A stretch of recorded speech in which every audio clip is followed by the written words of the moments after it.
एक रहस्यमयी काले मोती के बारे में कहानियां प्रचलित थीं। कहा जाता था कि जो कोई भी इस मोती को प्राप्त कर लेगा, उसकी हर इच्छा पूरी होगी। लेकिन मोती के मिलने की कोई भी कहानी आज तक पूरी नहीं हुई थी। गांव के एक साहसी युवक अजय ने इस रहस्य को सुलझाने की ठानी। उसने रात को चांद की नीली रोशनी में जंगल में घुसकर मोती की खोज शुरू की। चांद की किरणें जंगल की घनी झाड़ियों में रहस्यमय छायाएं बना रही थीं। अजय एक छोटी सी गुफा के सामने पहुंचा, जहां से एक धुंधली सी चमक निकल रही थी। जैसे ही उसने गुफा में प्रवेश किया, उसकी आंखें एक चमकदार काले मोती पर पड़ीं।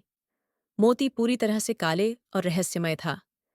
अजय ने जैसे ही मोती को छूने की कोशिश की, गुफा में अचानक एक तेज आवाज गूंज उठी। अजय चौंक कर पीछे हट गया और देखा कि गुफा की दीवारों पर अजीब अजीब प्रतीक उभरने लगे थे। प्रतीक धीरे धीरे एक रहस्यमयी दरवाजे की ओर इशारा कर रहे थे।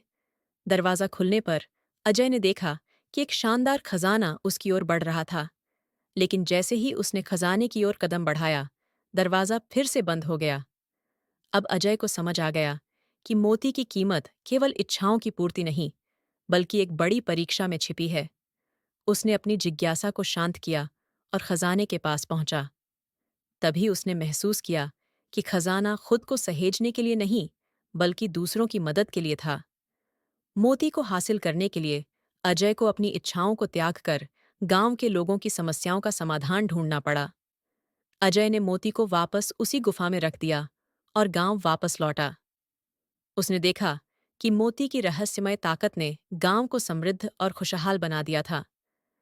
अब मोती ने उसे सिखाया था कि असली धन दूसरों की मदद में है, न कि केवल अपनी इच्छाओं को पूरा करने में।